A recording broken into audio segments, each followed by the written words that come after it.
37 ayat 5. Serahkanlah hidupmu kepada Tuhan dan percayalah kepadanya, dan Ia akan bertindak. Mazmur 37 ayat 5. Serahkanlah hidupmu kepada Tuhan dan percayalah kepadanya, dan Ia akan bertindak. Mazmur 37 ayat 5. Serahkanlah hidupmu kepada Tuhan dan percayalah kepadanya, dan Ia akan bertindak. Amin. Mazmur 37 ayat 5. Serahkanlah hidupmu kepada Tuhan dan percayalah kepadanya, dan Ia akan bertindak. Happy Sunday. Mwah. Dadah.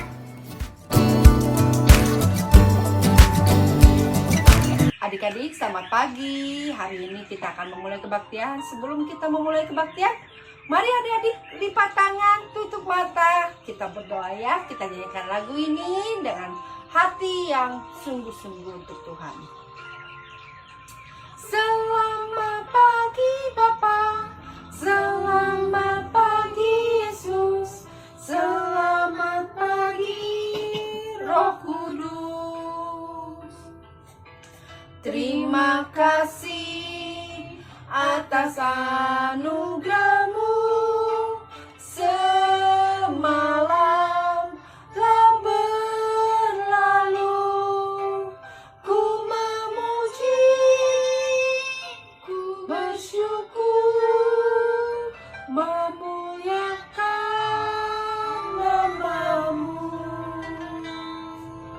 Allah Bapa, Putra, Roh Kudus, terima kasih.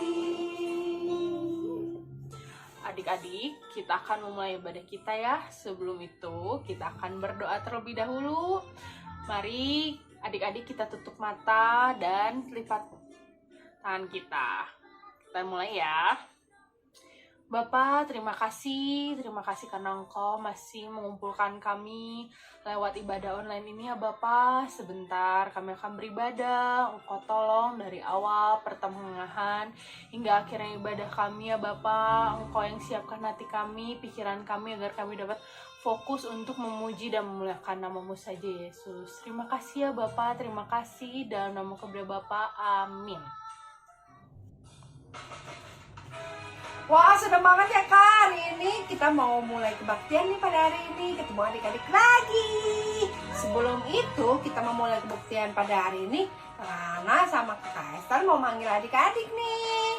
Mulai dari Biren, mulai dari Nael, mulai dari Kevin, mulai dari Grace. Halo Mario Ricardo, halo Samuel, halo Delano, halo Rico. Halo Samuel Abaja, halo Michael, halo Matthew, halo Melona, halo Queen, halo Evan, halo Valen, halo El, halo Swingly, Dave, Ethan, Icem, Igan, dan juga Samuel. Halo, dan semua anak yang ikut ibadah online ini. Halo semuanya. Yang di Blitar juga ya. Nah, ayo kita memuji Tuhan yuk. Ayo. Halo. Kakak hari ini lagi bahagia gak sih? Bahagia banget. Kayak lagu ini nih, lihat ya. Duduk senang, berjalan senang, di mana-mana hatiku senang. Sejak Yesus tolong saya, hatiku selalu senang. Duduk senang, berjalan senang, di mana-mana hatiku senang. Sejak Yesus tolong saya, hatiku selalu senang.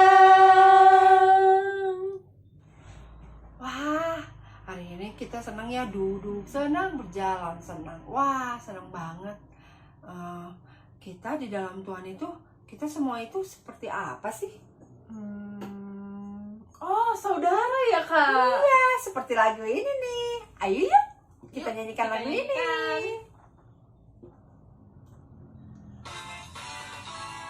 Dalam Tuhan kita bersaudara. Dalam Tuhan kita bersaudara. Dalam Tuhan kita bersaudara, sekarang dan selamanya. Dalam Tuhan kita bersaudara. Dalam ada kasih sayang. Dalam Yesus ada kasih sayang. Dalam Yesus ada kasih sayang, sekarang dan selamanya. Dalam Yesus ada kasih sayang. Tutup sih. Adik-adik, kita mau mendengarkan firman Tuhan. Untuk itu kita mau menyanyikan sebuah lagu kasih. Kasih pasti lemah lembut, kasih pasti memaafkan, kasih pasti murah hati, kasihmu, kasihmu Tuhan. Kasih pasti lemah lembut, kasih pasti memaafkan, kasih, kasih murah hati, kasihmu, kasihmu Tuhan. Ajarilah kami ini saling mengasihi, ajarilah kami ini saling mengampuni, ajarilah kami ini kasih-Mu ya Tuhan, kasih-Mu kudus tiada batasnya. Adik-adik, kita memiliki kasih dalam hidup kita. Kasih itu pasti lemah lembut. Kasih itu pasti memaafkan. Kasih itu pasti murah hati. Adik-adik, kita harus belajar kasih dengan penuh hati yang tulus. Adik-adik, mari kita berdoa, lipat tangan, tutup mata. Haleluya Yesus. Tuhan, Allah Bapa kami yang di surga Tuhan, terima kasih Tuhan, kami telah memuji Engkau Tuhan, dan kami menyembah Engkau Tuhan. Kami ingin belajar Tuhan, penuh kasih dalam diri kami Tuhan. Ampun dosa kami Tuhan, banyak kesalahan yang terjadi pada kami Tuhan. Dan kami Tuhan, selagi kami akan mendengarkan firman-Mu Tuhan, jaga kami dari awal kebaktian ini sampai akhir kebaktian Tuhan. Kami serahkan semuanya dalam tangan Kau Tuhan, berkati yang akan membawakan firman Tuhan. Percaya Tuhan, semua firman Tuhan, pelita bagi kaki kami Tuhan dalam kehidupan kami. Terima kasih Yesus, terima kasih Bapa. Buat teman-teman kami mungkin ada yang sakit Kau sembuhkan. Mungkin teman-teman kami yang malas Kau rajinkan Tuhan. Mungkin ada masalah Kau akan melindungi itu ya Tuhan. Halo adik-adik, ketemu lagi sama kakak. Sekarang kita mau dengerin firman Tuhan. Sebelumnya, yuk Alkitabnya siapin. Udah, telinganya siapin. Mulutnya kunci ya. Kita mau baca ayat hafalan dulu. Dari Matius 6 ayat 33. Kakak bacain ya. Matius 6 ayat 33. Tetapi carilah dahulu kerajaan Allah dan kebenarannya, maka semuanya itu akan ditambahkan kepadamu. Kakak ulangi ya. Matius 6 ayat 33. Tetapi carilah dahulu kerajaan Allah dan kebenarannya, maka semuanya itu akan ditambahkan kepadamu. Nah, itu ayat hafalannya adik-adik ya. Maksudnya apa sih Kak? Cari kerajaan Allah dan kebenarannya. Artinya itu kita dalam melakukan segala sesuatu itu harus mendahulukan Tuhan. Kita berdoa dulu, kita minta izin dulu sama Tuhan, kita mau mendahulukan Tuhan, kita mau makan, kita berdoa dulu. Kita mau pergi kemanapun, kita berdoa dulu. Kita mau berliburan, kita berdoa dulu sama Tuhan, minta izin dulu sama Tuhan. Jangan sampai kehendak kita sendiri, aku mau liburan, gak minta izin sama Tuhan, gak minta izin sama orang tua, pergi aja. Misalnya main ke rumah teman. Nah, kayak gitu betul apa salah? Salah ya, kita harus minta izin dulu sama Tuhan, kita berdoa dulu, terus kita minta izin dulu sama orang tua. Nah, itu mendahulukan Tuhan namanya. Dan kerajaan Allah. Maka semuanya itu akan ditambahkan kepadamu. Contohnya kita berdoa dulu sebelum pergi, kita dapat apa? Selamat sampai tujuan. Nah, itu Tuhan kasih sama kita. Terus tadi doa dulu sebelum makan. Makanannya enak, rasanya enak banget. Jadi berkat buat tubuh kita. Badan kita jadi sehat, pencernaan kita bagus. Nah, itu Tuhan kasih sama kita. Terus sebelum ujian nih yang sekolah, kita berdoa dulu sama Tuhan. Sebelum belajar kita berdoa dulu. Supaya apa? Supaya Tuhan kasih hikmat sama kita untuk mengerjakan soal-soal ujian nanti. Besoknya pas ujian, bener apa yang kita pelajari sebelumnya di rumah, di soal keluar. Nah, itu dahuluin Tuhan. Bukan malah nggak berdoa dulu, nggak belajar, besoknya bingung, udahlah nyontek aja. Nah, itu nggak betul ya. Jadi kita harus sesuai dengan firman Tuhan tadi. Ayat hafalan kita, tetapi carilah dahulu kerajaan Allah dan kebenarannya, maka semuanya itu akan ditambahkan kepadamu. Itu ya adik-adik ayat hafalannya ya. Sekarang kita mau nonton cerita ya. Siap? Ya, kita nonton dulu ya.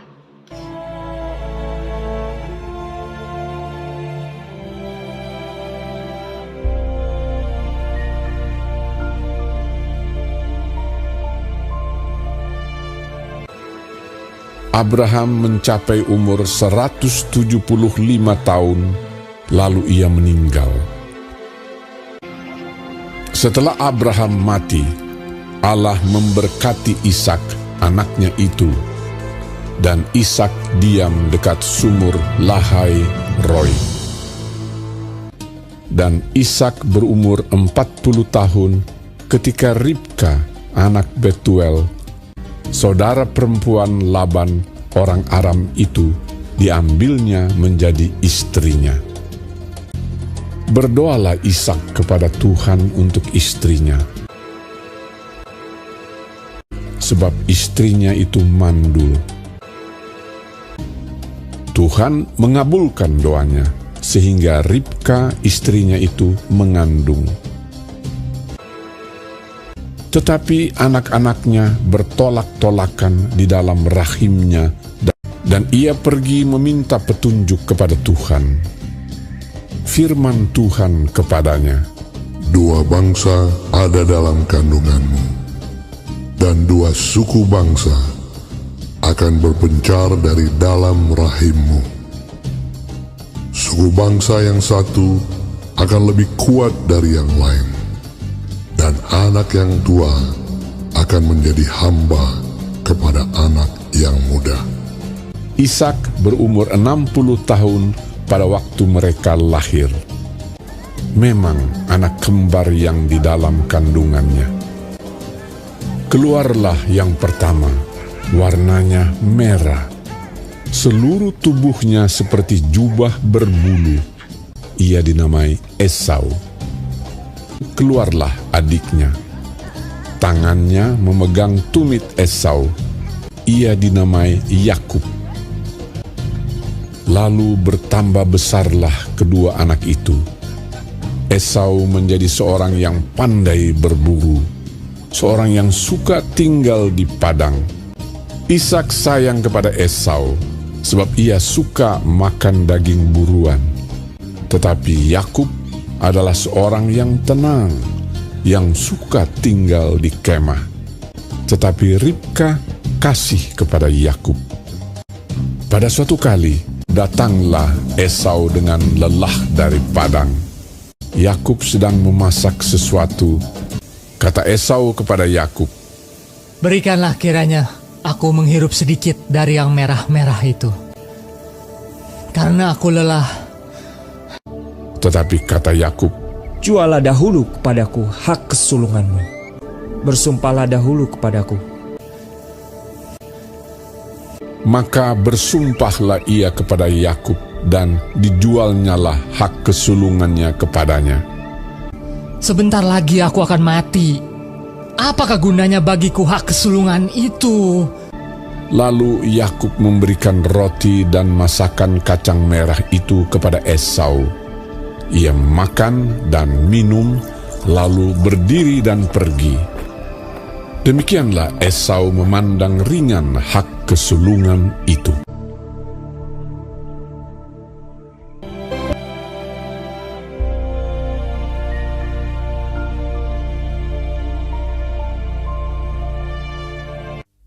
Ketika Ishak sudah tua dan matanya telah kabur, sehingga ia tidak dapat melihat lagi, dipanggilnyalah Esau, anak sulungnya, berkatalah Ishak, "Anakku, lihat, aku sudah tua. Maka sekarang, ambillah senjatamu, tabung panah dan busurmu. Pergilah ke padang dan burulah bagiku seekor binatang. Olahlah bagiku makanan yang enak, supaya aku makan, agar aku memberkati engkau." Tetapi Ribka mendengarkannya. Setelah Esau pergi ke padang memburu seekor binatang untuk dibawanya kepada ayahnya, berkatalah Ribka kepada Yakub anaknya, "Telah kudengar ayahmu berkata kepada Esau kakakmu. Maka sekarang anakku, dengarkanlah perkataanku seperti yang kuperintahkan kepadamu. Pergilah ke tempat kambing domba kita. Maka aku akan mengolahnya menjadi makanan yang enak bagi ayahmu, agar dia memberkati engkau." Tetapi Esau kakakku adalah seorang yang berbulu badannya, sedang aku ini kulit-kulicin. Mungkin ayahku akan meraba aku, maka nanti ia akan menyangka bahwa aku mau memperolok-olokkan dia. Dengarkan saja perkataanku. Pergilah. Sesudah itu ibunya mengolah makanan yang enak seperti yang digemari ayahnya. Kemudian Ribka mengambil pakaian yang indah kepunyaan Esau, lalu disuruhnyalah dikenakan oleh Yakub. Dan kulit anak kambing itu dipalutkannya kepada kedua tangan Yakub dan pada lehernya yang licin itu. Demikianlah Yakub masuk ke tempat ayahnya serta berkata, "Bapa, akulah Esau anak sulungmu." Maka Yakub mendekati Ishak, ayahnya, dan ayahnya itu merabanya serta berkata, "Kalau suara Yakub, kalau tangan Esau, dekatkanlah makanan itu kepadaku, supaya aku makan daging buruan masakan anakku." Lalu datanglah Yakub dekat-dekat dan diciumnyalah ayahnya. Diberkatinyalah dia, katanya, "Sesungguhnya bahwa anakku adalah sebagai bau padang yang diberkati Tuhan. Allah akan memberikan kepadamu embun yang dari langit, dan tanah-tanah gemuk di bumi, dan gandum serta anggur berlimpah-limpah.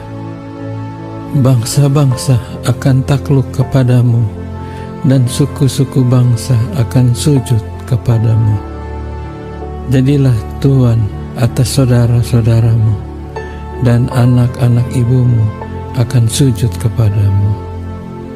Siapa yang mengutuk engkau, terkutuklah ia, dan siapa yang memberkati engkau, diberkatilah ia. Dan baru saja Yakub keluar meninggalkan Ishak ayahnya, pulanglah Esau kakaknya dari berburu. Ia juga menyediakan makanan yang enak, lalu membawanya kepada ayahnya. Bapak, bangunlah dan makan daging buruan masakan anakmu, agar engkau memberkati aku. Siapakah engkau ini? Sahutnya, Akulah anakmu, anak sulungmu, Esau. Lalu terkejutlah Ishak dengan sangat serta berkata, Aku telah memakan semuanya dan telah memberkati dia. Adikmu telah datang dengan tipu daya dan telah merampas berkat yang untukmu itu. Meraung-raunglah ia dengan sangat keras dalam kepedihan hatinya. Berkatilah aku ini juga, ya Bapak. Sesungguhnya tempat kediaman akan jauh dari tanah-tanah gemuk di bumi, dan jauh dari embun dari langit di atas. Tetapi akan terjadi kelak apabila engkau berusaha sungguh-sungguh, maka engkau akan melemparkan kuk itu dari tenggukmu. Hak kesulunganku telah dirampasnya, dan sekarang dirampasnya pula berkat yang untukku. Bukankah tepat namanya Yakub?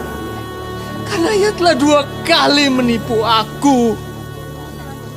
Esau menaruh dendam kepada Yakub karena berkat yang telah diberikan oleh ayahnya kepadanya. Nah, tadi udah lihat ya filmnya. Ribka sama Ishak punya 2 anak kembar yang sangat berbeda. Dari tubuhnya, dari hobinya itu berbeda. Ayahnya Ishak lebih sayang sama Esau, anak pertama, anak sulung. Ribka lebih sayang sama Yakub, anak kedua yang suka di rumah. Nah ini tadi apa? Tentang hak kesulungan. 2 orang ini, kakaknya Esau, memperebutkan hak kesulungan dengan Yakub. Apa sih Kak hak kesulungan itu? Hak kesulungan itu hak yang didapat oleh anak sulung. Biasanya dapat warisan lebih banyak, dapat berkat lebih banyak. Yang dapat berkat itu yang berhak adalah anak sulung. Siapa sih yang mau diberkati? Ya semua juga mau diberkati. Yakub juga mau diberkati. Nah untuk itu dia licik menipu Ishak dan Esau. Dia menyamar jadi Esau, licik kan ya, demi mendapatkan warisan dan berkat dari ayahnya itu. Nah dari situ Esau benci sama Yakub.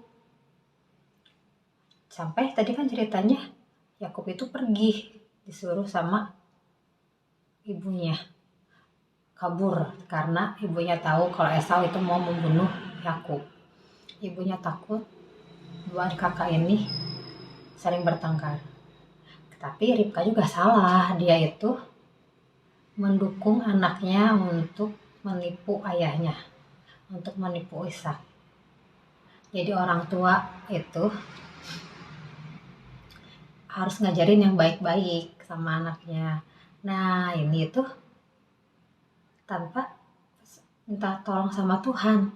Ribka itu tahu kalau Yakub yang akan mewarisi firman Tuhan yang janjikan kepada Abraham, bahwa Abraham akan menjadi bangsa yang besar seperti bintang-bintang di langit, pasir di pantai. Nah, itu adalah berkat untuk Abraham dan keluarganya. Siapa yang dapat? Harusnya siapa? Esau atau Yakub? Hak kesulungan itu untuk Esau.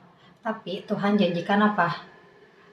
Yang bungsu akan menjadi kepala untuk yang besar, untuk yang sulung. Makanya Ribka itu tahu kalau yang akan mewarisi ini adalah Yakub. Tapi Ribka nggak bilang sama Ishak. Dia tidak diskusi dulu sama Ishak. Dia ambil keputusan sendiri, dia menipu Ishak. Jadi ini menimbulkan apa?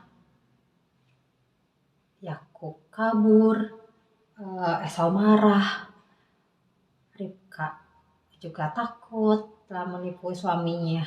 Ishaknya marah nggak? Kecewa ya, kecewa. Nah itu jadi perpecahan di keluarga. Mereka tidak bahagia, mereka tidak damai.